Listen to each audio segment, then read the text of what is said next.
Once again, live from Washington, D.C., your host, Mike Farrell.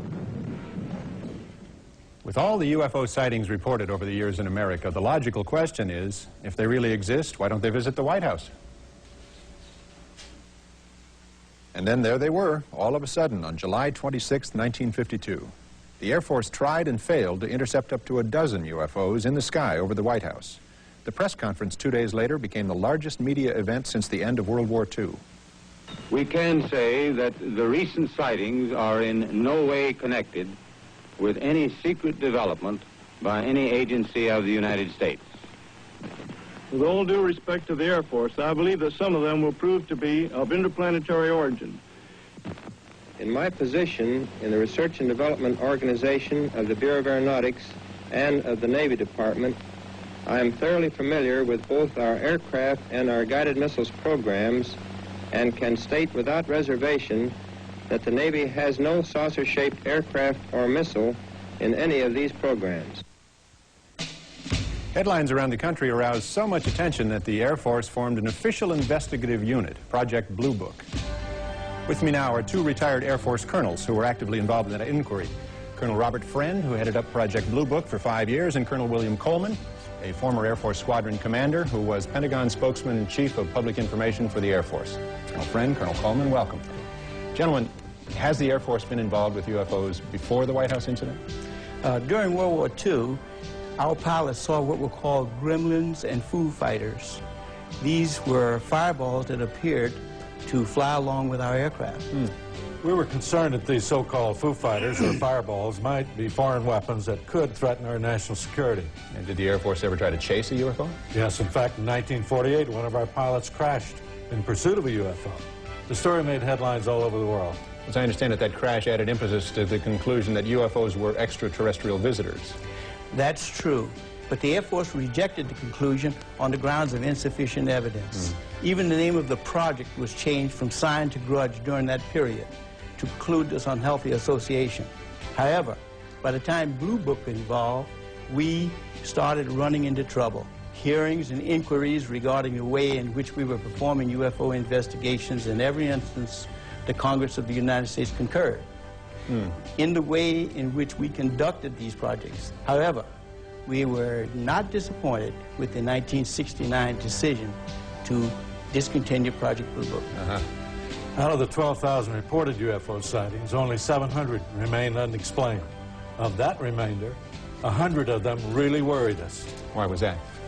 Because these 100 sightings involved the two criteria that defined a worrisome phenomenon: high strangeness and high credibility, meaning that highly credible, multiple witnesses, like military airline pilots, see something they've never seen before. Have either of you ever seen a UFO? Yes, it was 1955, and I was a squadron commander at the time. We were flying a B-25 over Alabama when we spotted a strange silvery object some 25,000 feet above us, heading in the same direction. Since we were overtaking it, I changed course and eventually got within 1/8 of a mile of it, literally right on top of the thing. So you must have gotten a fairly good look at it. We certainly did.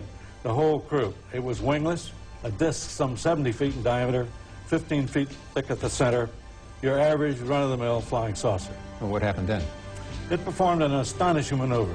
1 second it was there, the next it was gone. But we chased it and caught sight of it again. It was skimming over a farmer's field, kicking up vortexes of red dust as it flew. We closed in on it from behind the trees, but it vanished. Did you make a report of this incident? We all wrote up reports. I was later debriefed by an intelligence officer. And years later, when I was on Project Blue Book, I tried to find my report. It was not in the files. Not in the files. Now, you say you saw this object at point-blank range. Could it have been a balloon or an experimental aircraft? Absolutely not. It displayed a level of technology far beyond anything I had seen on the Earth then and now. With this advanced level of technology, were you ever concerned that the object could be a threat to national security? No, not necessarily a threat to our national security, but I was uneasy about these UFOs because they were able to accomplish aerial feats that we couldn't. The apparent capability of these objects could possibly represent a threat to our national security. What's become of Project Blue Book? That's it, Mike. It was canceled in 1969 and will not be reactivated. Well, Colonel Coleman, Colonel Friend, thank you both. And while we're on the subject of Blue Book, Let's hear another view from a scientist currently working for the government. Now, because he has insisted on anonymity, both his appearance and his voice have been altered, but his credentials have been thoroughly researched by the investigative team of Bill Moore and Jamie Chandray. They've given him the code name Condor. Project Blue Book was just a very low-level effort by the Air Force to collect information on sightings. It had a very minimal staff of one officer, an NCO, a secretary, and a scientist. The interesting, most exciting reports that came into Blue Book were often siphoned off by what they call moles within the organization. Those reports were pulled out of the files and never returned and just simply sent forward.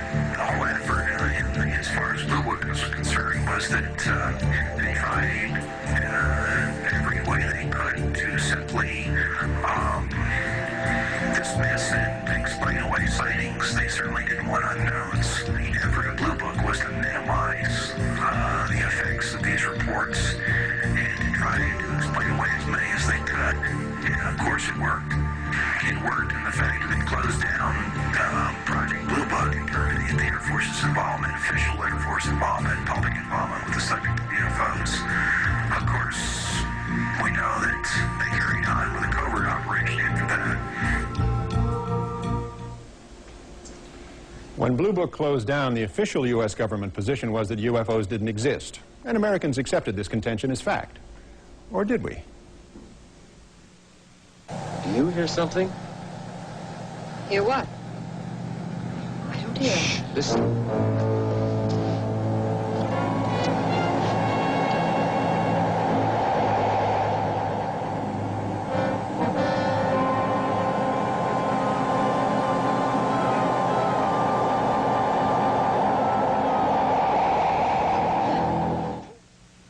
Subsequent reports were discredited, relegated to the tabloids at the supermarket checkout counter. After Blue Book's final report, anyone who claimed to see a UFO was considered some kind of nut. It was a saucer. We saw it. We heard it, both of us. What more do we need to know? Well, we have to have time to think, to evaluate this before we sound off. So most sightings go unreported, particularly sightings by aircraft pilots. Could be a satellite. Aries 31, I have the primary target now in your 10 o'clock position, 5 miles off. I've never seen one like that. The traffic is proceeding northeastbound, no altitude readout. Roger, Senator. Traffic's really moving now. It's going to be a problem now. He's descending about 1,500 feet too long. Wait a second. Stand by one. Okay, Senator. Aries 31, the traffic is turned. He's heading right for my windshield. We're turning right immediately and leaving flight level 350 now. Aries 31, descend and maintain flight level 310. Great. Allegheny 444, turn right 30 degrees. Get on the order of the 45th recon wing. See what the hell they could be testing up there. An Aries jet descending to maintain This is Indianapolis Center. Do you have any test operation to restricted area 2508?